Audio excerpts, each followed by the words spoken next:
Amém. Amém? Mateus capítulo 13, verso 44 e 46. Parábola do tesouro escondido e a parábola da pérola. O reino dos céus é semelhante a um tesouro oculto no campo, o qual certo homem, tendo-o achado, escondeu. E transbordante de alegria, vai e vende tudo que tem e compra aquele campo. Verso 45, o reino dos céus também é semelhante a um que negocia e procura boas pérolas. E tendo achado uma pérola de grande valor, vende tudo o que possui e a compra. Então a palavra diz que o reino dos céus é semelhante, a um homem que negocia e procura boas pérolas. E tendo achado uma pérola de grande valor, vende tudo que possui e a compra. Amém. Está falando do reino de Deus semelhante a um negociante de pérolas. E nesse tempo que Jesus usou essa ilustração, essa parábola aqui, tinha a ver com alguma coisa com respeito ao contexto. Primeiro porque a pérola naquela época era uma joia muito valiosa, muito procurada, mais valiosa do que outras pedras preciosas. Então ela era muito assim valiosa, então procurada e muito vendida, muito usada. Onde que tinha lá a nobreza, tinha as pessoas vestidas de pérolas. Então era coisa que custava caro. E por isso então tinha uma corrida, tinha uma busca da pérola. E ali tinha alguns lugares onde dizia que tinha pérolas. Um lugar tinha uma pérola, pérolas que não eram tão valiosas, e algumas pessoas iam lá procurar. Como esse cidadão aqui, pelo que parece, como por ele ser um negociante, ele ficava então à busca de pérolas valiosas. E em outro determinado lugar, outra região, já tinha uma facilidade de achar pérolas mais valiosas. Então essa pessoa também buscava, corria. E diz o texto aqui que esse cidadão negociante, aquele que estava lá buscando, e ele então tinha lá com certeza algumas de inferior valor, e achou uma de grande valor. Ele achou uma de grande valor. E o que ele faz? Pega o que ele tinha de riqueza, vamos dizer assim, de condição, porque é aquela pérola valiosa, muito cara, e ele fez o quê? Vendeu tudo que tinha e adquire essa pérola. E nós entendemos que esse viajante está falando de quem? A gente pensa assim, é Deus, é Jesus, tem dois pensamentos diferentes, mas há um consenso em dizer que o viajante, que esse negociante, somos nós, ou pessoas que estamos aqui hoje. Então, que a pérola valiosa é Jesus. E que essa venda de tudo que a pessoa tem, o que tem e busca comprar essa pérola valiosa, é a postura, é a atitude do coração que a pessoa tem de dispor tudo que tem para conseguir, para conquistar aquela pessoa, o que é valioso, que nós estamos falando aqui da pessoa de Cristo. Então, está um consenso, que estava fazendo isso. E a gente pensando no consenso, pensando no homem negociante, acredito que tem a ver um pouco com a nossa vida. A gente falando do negociante. Aqui nós temos alguns comerciantes, sapato, de roupas, etc., Mas negociante que nós estamos falando aqui também não é no sentido só de comprar, de vender, mas é do manejar, do procurar adquirir coisas, Porque nós somos materialistas, nós somos consumistas, Nós somos pessoas que gostamos de consumir. Então, de uma certa forma, nós também somos negociantes. E algumas pessoas adquirem coisas na intenção na verdade, é uma marca. Quanto mais se tem, quanto melhor se tem, é um rótulo. Esse rótulo de rico pode dar status ou pode gerar um sentimento de orgulho, de vaidade, como também o de possuir, é aquilo do ter, É aquilo que os olhos enchem, os olhos estão ali desejando a pessoa comprar. Então, falando desse negociante nesse sentido, que ele tem buscado, adquirido coisas, está alcançando coisas, e através dessas coisas ter a segurança. Então a gente sabe que o ter das coisas parece que é ter segurança, A gente vê aí algumas pessoas que moram em lugares que o lugar onde mora, ele está pensando que a casa lá é bonita. Não, você não dá para ver a casa porque são muros muito altos e você não consegue ver o tipo da casa que ele mora. Então ele não exibe a casa dele, mas é um lugar onde ele visa a segurança. Então algumas coisas que a pessoa tem é segurança, mas também não é só uma segurança no sentido contra a violência, ou de não ser alcançado por violência, mas de segurança no sentido de daquilo trazer uma certa garantia de alguma coisa para ela. Então, o ter gera esse tipo de segurança, gera esse tipo de coisa na vida da pessoa, gera um tipo de tranquilidade, né? Quem tem condição financeira está vivendo mais tranquilo, com certeza, de que muitos que não têm a condição financeira. Então, gera uma certa tranquilidade, gera um poder. A pessoa que tem, ele se sente com poder, né? Aquela pessoa que pode exercer influência, domínio sobre os outros. Então, quando fala da condição do negociante, é aquele que está negociando a sua vida, está cambiando a sua vida naquilo que tem, naquilo que possui. Mas, de repente, o que acontece? A pessoa descobre que tudo isso que ela tem, de que tudo que ela tem, ela possui, não traz a satisfação do coração da pessoa, não tem aquela realização interior, não é aquilo que realmente completa o ser da pessoa. E nós sabemos disso, nós entendemos disso. A gente sabe que, por mais que se tenha, por mais que se possua, por mais que alcance, a gente sabe que sempre vai estar faltando alguma coisa. E esse cidadão, ele entendeu isso, que para poder alcançar alguma coisa maior, ele teve que abrir mão daquilo que ele tinha de importância, que gerava certa segurança, gerava uma certa estabilidade, gerava alguma coisa de tranquilidade. Então a pessoa tem que abrir mão sobre isso. De que nós estamos falando aqui? Do coração do homem, que ele olha para dentro de si e precisa de Jesus, precisa de Deus na sua vida. Essa pérola preciosa, algo precioso é a pessoa de Cristo, que nós precisamos de ter. Então eu vou falar dessa notícia, para a gente saber que não é incomum isso, é uma coisa comum no coração de lideranças, de pessoas. Essa semana rodou mais uma vez uma notícia de um pastor americano que suicidou.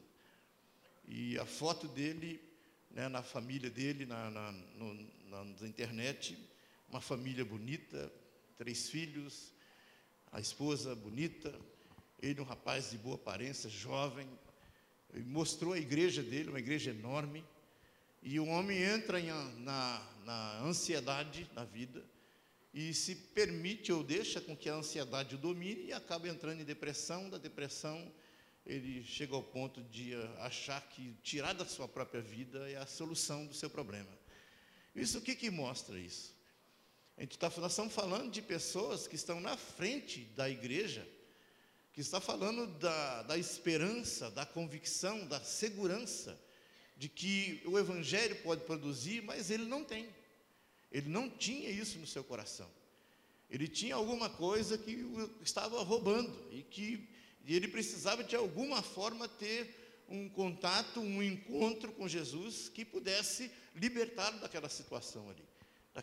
Algo que o dominava, que o escravizava, que o arrastava para um ponto de fracasso, de frustração na vida. E ele não soube se levar até Deus, até Jesus, para ter a libertação. Então a gente pensa assim, mas é possível que crentes, que irmãos dentro da igreja estejam vivendo uma vida de insegurança? Vamos dizer assim, olhando para a sua estabilidade, para aquilo que a pessoa está tendo, como se diz, mas ainda parece que as coisas ou pessoas estão num lugar de importância que não deve estar. Ou seja, precisa ser negociado, precisa ser aberto a mão para que essas coisas sejam mudadas e transformadas. Esse abrir de mão, nós não estamos falando aqui que é um negociar com a salvação também, não, com Deus. Onde a pessoa pensa assim, não, mas eu vou pegar minha vida, vou negociar com Deus, vou entregar tudo que eu tenho para Deus, bens material, minha prosperidade, minha vida, tudo que eu tenho, estou entregando nas mãos do Senhor. E logo então estou entregando para o Senhor, estou abrindo mão de tudo, porque assim estou conquistando a Deus e a minha salvação. Não, a nossa salvação não é conquistada, a pessoa de Cristo não é conquistada por coisas, né? A gente entende que a salvação, ou alcançar Cristo, não é em troca, em berganha. A nossa salvação é pela graça, é de graça, não vem de obras, para que ninguém se glorie. Então a gente não está falando aqui da ideia de que eu estou precisando de Deus na minha vida, então eu vou berganhar, né, com Deus, para poder então ganhar, conquistar isso. Eu vou dar alguma coisa para Deus para ter isso. Alguns fazem esse tipo de proposta, a gente sabe disso aí. Igrejas que falam assim, quer ser abençoado, então dê oferta, quer alcançar isso, faça aquilo outro. Então berganhe com Deus. E na verdade é um ensinamento errado, não existe berganha, não existe o que eu posso dar para Deus para poder alcançar a Cristo. Então não é berganha. Nós sabemos que a salvação, alcançar a Cristo, é puramente pela graça. Mas o que ele está falando aqui é que a nossa situação, muitas das vezes, que vivemos negociando, cambiando com a vida, né? E sentindo-nos confortável ou seguro pelas coisas que nós temos, ou por pessoas que nos cercam. Então não é isso. A Bíblia está falando que nós temos que olhar para a nossa situação de insegurança, de instabilidade que essas coisas geram no coração da gente. Então agora, quantas pessoas estão assim hoje, olhando para a sua situação, olhando para a sua vida, e olhando naquilo que tem, naquilo que anseia. Eu me lembro quando eu não era cristão, e eu era um jovem com sede de vencer, de alcançar, de conquistar. E por muitas vezes eu ia para aquele, nosso tempo tinha discoteque, né? Aquelas discoteque, existe isso ainda? Discoteque? Nem diz que existe mais. E eu ia para aqueles lugares, normalmente eu ia mais sozinho, não era de andar muito com... Você desse tempo também, né? Da discoteca. E a gente ia para esse lugar para divertir, ou tentar fugir, na verdade, ou encontrar alguma coisa. E eu me lembro que eu ficava encostado nas paredes, após ter ingerido um pouco de bebida alcoólica, ficava encostado na parede, pensando, aqueles pisca, luz girando... E eu ficava olhando para aquilo tudo, as músicas, né, e assim, exteriormente, eu estava bem. Eu estava bem na fita, vamos dizer assim. Eu estava bem na fita. Mas eu ficava me questionando, e eu olhava para aquilo tudo, olhava para as pessoas, e eu ficava me perguntando no meu coração, o que eu estou fazendo aqui? O que estou fazendo aqui? O que eu faço nesse lugar? Na verdade, eu estava com uma falta no coração, na minha alma, que era Deus em mim que faltava, mas só que eu não tinha essa compreensão. E eu precisava de que alguém me ajudasse a entender isso de uma forma que não era a discoteca, não era a bebida, não eram as amizades, não era isso, não era aquilo. E eu estava naquele lugar, mas o vazio da minha alma, do meu coração, me deixava inquieto. Eu falava, Deus, o que eu estou fazendo aqui? Eu ficava me perguntando, o que eu estou fazendo aqui? Que eu não consigo entender. E eu achava, quando as pessoas que estavam me vendo exteriormente, podia pensar, está bem, né? Está tranquilo, está um jovem se divertindo. Mas dentro do meu coração, dentro do a sós ali, na minha intimidade, eu era frustrado, eu era um cara arrasado dentro de mim mesmo. Por isso tinha que chapar algumas para poder adormecer, ou fugir da realidade do meu coração, da minha alma. Então, nesse sentido que a Bíblia mostra, de que muitos estão vivendo assim, tendo coisas, mas dentro do coração sabe que precisa de alcançar, de conquistar algo maior. Mas muitas vezes não entende que é Deus que falta na vida, que é Jesus que falta na vida. Às vezes acha que pode alcançar em outras coisas, e vai buscando, vai alcançando, vai negociando, vai juntando coisas, vai acumulando coisas. Mas quanto mais faz, mais vazio fica. Então esse homem, o negociante aqui, ele de repente descobre aquilo que faltava. Ele encontrou a joia preciosa, a pérola valiosa. Ele disse, olha, eu achei, eu encontrei. E quando ele encontrou, sabendo que aquela joia, veja bem, a parábola está dizendo de quem mesmo? Do reino de Deus. Então ele estava no anseio espiritual, no anseio de vida. Então ele encontra a joia preciosa, que essa joia preciosa é Jesus, o único que podia preencher o coração dele, e ele entendeu isso. Então ele faz o quê? Uma entrega de todo o seu ser para conquistar, para alcançar a Jesus Cristo, para ter Cristo na vida. Então esse é o sentido da palavra, é o sentido da gente pensar nisso, é isso que eu quero. Então a gente olha para nós, que está faltando algo na nossa vida, e aí a Bíblia fala assim, olha, é Jesus, é Cristo, é Jesus Cristo. E eu entrego meu coração para Jesus. E a Bíblia fala que esses que entregam o coração para Jesus, ele é selado com o Santo Espírito. Então aí você sabe o que significa a importância do selo, né? O selo quer dizer propriedade de alguém. Então, ou seja, Deus te coloca o selo, aquele selo que fala assim, você me pertence, você é meu, você é minha, nós somos de Cristo. Começamos a entender isso, entender também que a Bíblia fala desse colocar do Espírito, do selar, ele fala que ele nos preenche, nos completa. Eu mudei minha fala agora, eu tenho usado essa fala de que a nossa alma, ela é a forma exata do Espírito Santo. É a forma exata do Espírito Santo. A nossa alma, ela é a forma exata do Espírito Santo. O Espírito Santo entrando no seu coração, preenchendo todo o seu ser, completamente o seu ser, você vai ser completo, pleno. O homem é realizado, porque Jesus entrou nele, a pessoa do Espírito Santo entra nele, e ele sente essa realização, esse lado de estou completo, agora não preciso mais para ser feliz, eu já tenho. A gente conversando com alguns irmãos, algumas pessoas, eu tenho aconselhado nesse sentido, que às vezes o irmão está passando por um perrengue, uma dificuldade na vida, uma luta, uma batalha no casamento, financeiro, saúde, enfim, coisas que destabilizam a pessoa. Eu digo, primeira coisa, olhe para a Bíblia, olhe para as Escrituras, olhe para aquilo que a Bíblia diz, eu sou o pão vivo. Então ele está dizendo que ele é aquele que sacia a sede de vida do homem. A sua sede de vida pode e deve ser saciada pelo Espírito Santo, pela pessoa de Cristo em você, como também a água viva, que sacia a nossa sede de vida. Eu sou pleno, sou completo, eu sou cheio, a presença de Deus em mim. Então esse homem viajante, somos nós, que andamos perambulando pela vida, juntando nas coisas, tentando achar nas coisas a satisfação da vida. Mas quando encontramos Jesus, entendemos que é isso, e Jesus se revelando para você, você falar, eu estou pronto. Então que bom que você pode entender isso. Que bom que eu olho para vários aqui, eu acredito que muitos entenderam assim. É chamado, na verdade, ou seja, a pessoa que compreendeu, eu preciso de Cristo e correu para Jesus. Compreendeu, falou, eu preciso de Cristo. Mas alguns também interpretam essa parábola, esse texto, de uma maneira diferente.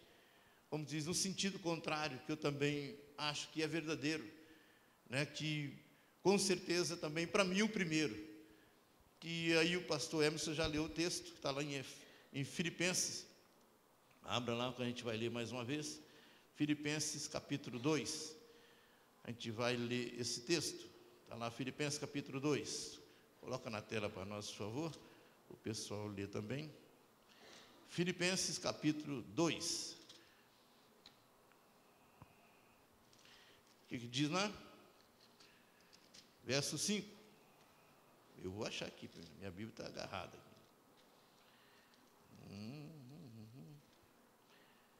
Filipenses, capítulo 2, verso 5 a verso 10. Tende em vós o mesmo sentimento que houve também em Cristo Jesus, pois ele, subsistindo em forma de Deus, não julgou como usurpação o ser igual a Deus. Antes a si mesmo se esvaziou, assumindo a forma de servo, tornando-se em semelhança de homens, e reconhecido em figura humana, a si mesmo se humilhou, tornando-se obediente até a morte, morte de cruz, pelo que também Deus o exaltou sobremaneira, ele deu um nome que está acima de todo nome, para que ao nome de Jesus se dobre todo joelho, no céu e na terra, debaixo da terra, e toda língua confesse que Jesus Cristo é o Senhor, para a glória de Deus Pai. Então a Bíblia fala aqui que Jesus, Deus, Emanuel, que nós acabamos de falar, Emanuel, que é Deus conosco, é lá Deus descendo da sua glória. A Bíblia fala literalmente isso, né? Que Jesus deixou a sua glória, sendo Deus, deixou a sua glória. E aí nós vemos o caminho inverso, vamos dizer assim. Agora é Deus, a joia, a pérola preciosa, fazendo o caminho inverso, indo em direção à pérola, né? Vamos dizer assim, a pérola é formada dentro da ostra, né? Daquela ostra, vamos dizer assim, horrorosa, feia, aquele molusco esquisito ali. Então a gente pensa, é o que é o feio. E ali produzindo a pérola bonita. Mas aí vemos a pérola preciosa fazendo o caminho inverso, para entrar dentro da ostra, né? Daquela ostra feia ali, que somos nós, com certeza. Então diz assim, aí vemos o caminho inverso, né? O caminho inverso do precioso, alcançando aquele que estava ali em figura, né? O abandonado do mundo que vamos falar. Então Jesus Cristo deixou a sua glória, se esvaziou, assumindo forma de servo, tornando-se em semelhança de homens, reconhecido em figura humana. Então Jesus desce da sua glória e se torna um homem como nós. E diz o verso também que ele, humilhado, obediente até a morte, morte de cruz, condenado como criminoso, torturado, é isso? Desfigurado, conforme Isaías fala no capítulo 53.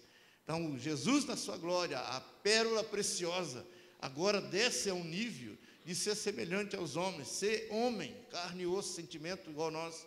E ali vai ser levado ao quê? A deixar aquele brilho de glória para se tornar um homem, mas um homem desfigurado. Isaías fala sobre isso no capítulo 53, verso 2.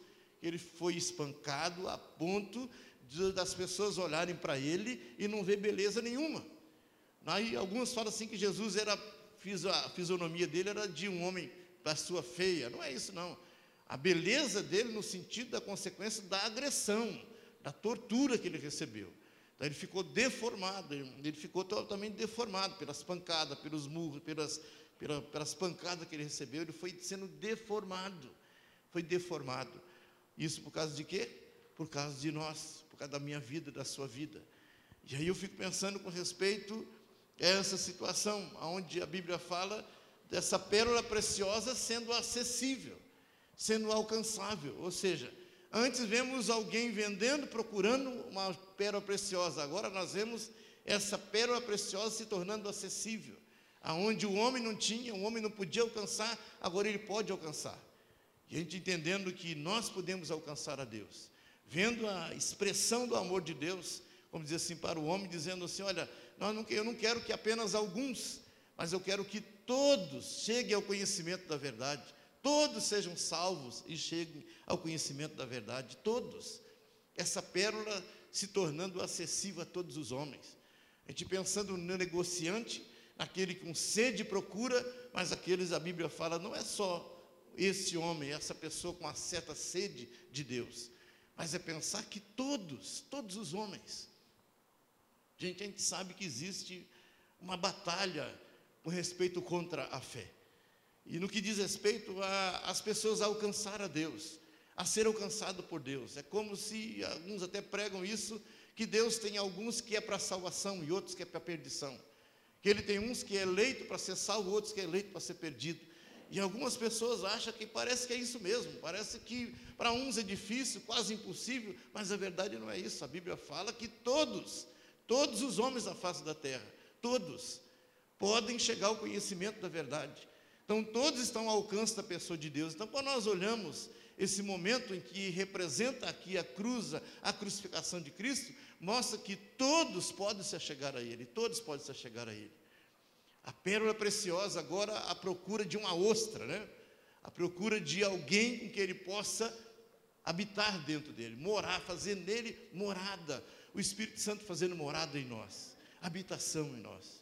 Ele habita em nós. Nós somos casa de Deus. E é pensando que todos os homens podem chegar ao conhecimento da verdade. O belo, o perfeito, alcançando agora o coração do homem, que na verdade, como se diz, está precisando de transformação. E uma das ostras, vamos dizer assim, e apelidando aqui o cidadão, é o senhor Gadareno. Esse homem não tem nome, não é uma pessoa, um homem que não tem nome, um cidadão de Gadara, que é uma região, uma cidade Então, um homem que não tem nome, uma pessoa que não tem nome. Conhecido pelo seu estado, vamos dizer assim, caótico que ele vivia. É uma pessoa que, a gente lê a história desse homem, a gente pode imaginar o estado que esse cidadão vivia, como ele vivia. A casa dele eram os sepulcros, catatumbas do cemitério, lugares dos mortos, né? Então, você imagina o ambiente, um cidadão que não sabia que era banho, não sabia que era convivência social. Era uma pessoa que, vamos dizer assim, perturbado, né, e perturbador, porque pessoa que metia medo. Com certeza a gente vê alguns cidadãos que estão aí quase desse jeito pela rua fora, tem pessoas que têm medo delas, né? Se entrar um cidadão aqui agora, nesse estado aqui, eu tenho certeza que muitos vão dar o lugar rapidinho para ele sentar, porque assusta, aquela aparência do cheiro, do fedido, uma aparência ruim. Então, imaginando esse cidadão, a casa dele era um cemitério, e o que habitava nele era uma legião de demônios. Então, você imagina o quadro físico, psicológico, emocional, a convivência dele com as pessoas, com certeza era péssima. Era uma pessoa condenada ao sofrimento, ao abandono. E quantas pessoas se interessavam pelo estado dele? Quem podia se interessar pelo estado desse homem? Quantos que estariam preocupados? Falaram assim, não, eu quero ajudá-lo, eu quero estender a minha mão para você. Quantos gostariam de ajudá-lo? Muito poucos, se alguém tentou, mas desistiu no meio do caminho. Então, a gente olhando para o quadro desse homem, é um quadro de uma pessoa que precisava de ajuda, de socorro. E eu fico pensando que, de vez em quando, em vez, sabe lá, tinha algum relampejo de consciência na vida dele. Tinha algum relampejo de consciência. Tinha algum relampejo de pensamento, dele olhar para o seu estado e desejar a mudança do seu estado. Desejar uma mudança, uma transformação. Mas como mudar? Como ser transformado? Como a sua vida, desse caos que ele vivia, ser transformado? Eu duvido que ele ouvia algum conselho, alguém que preocupasse com ele, tivesse dado 2 palavras de ajuda para ele.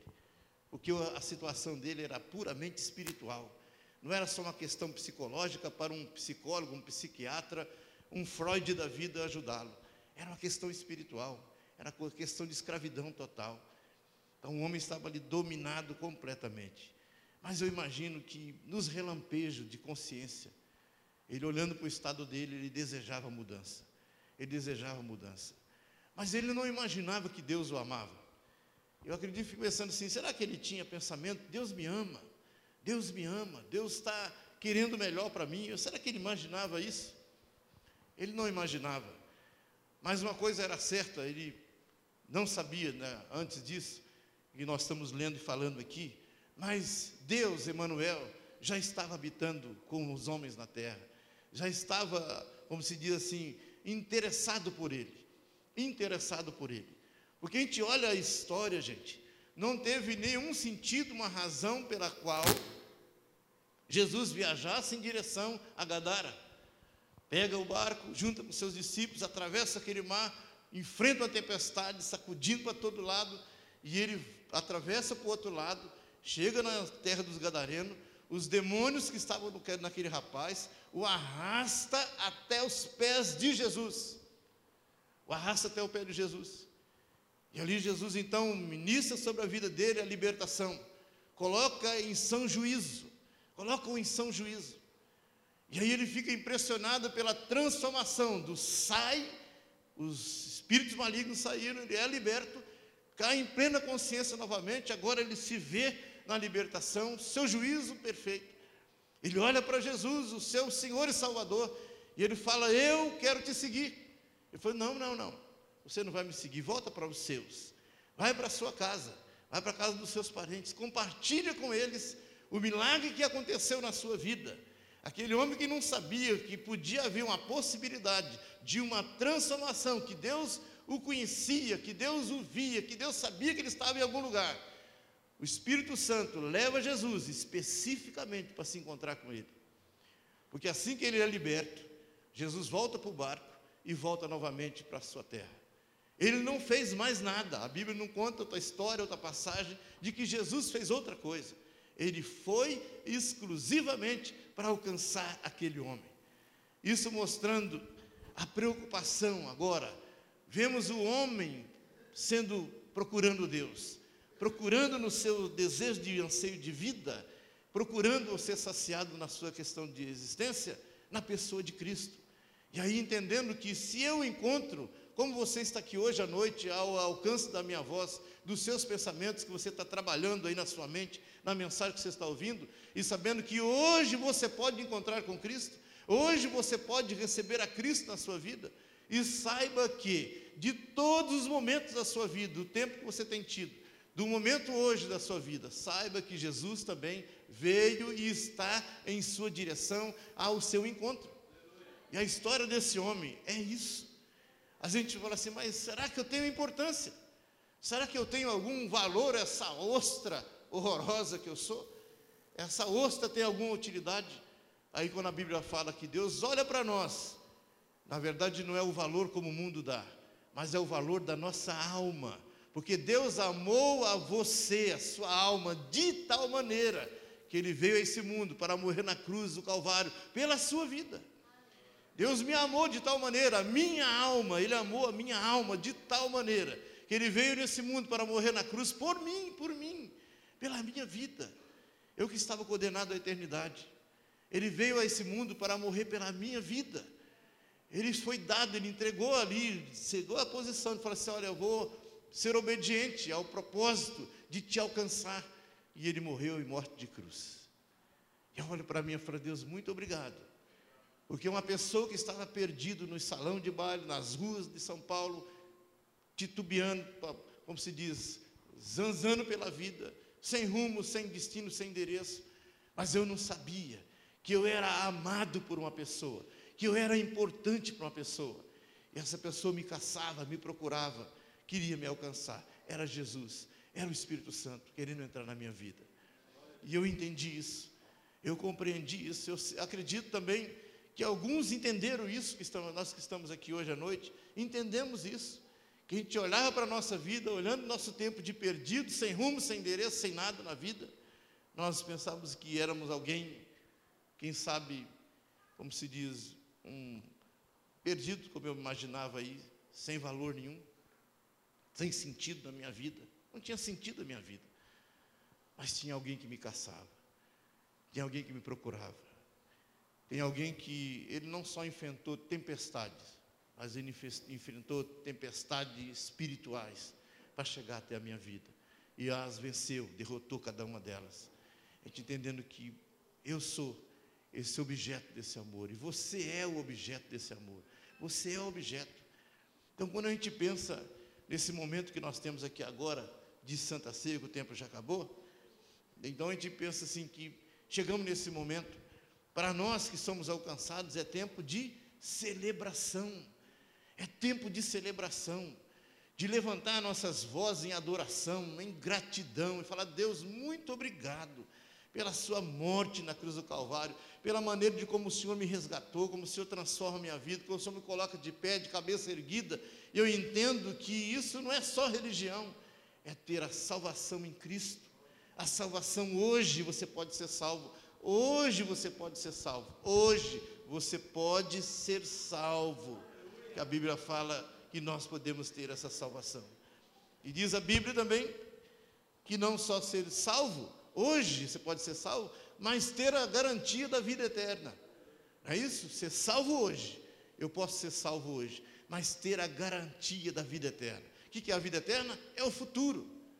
E saber que eu posso morar com Deus na eternidade, vou estar com Ele na eternidade, porque Ele veio para me buscar, veio para me resgatar, e eu fui achado por Ele, e eu me encontrei com Ele, me rendi a Ele, e eu quero agradecer essa noite por isso.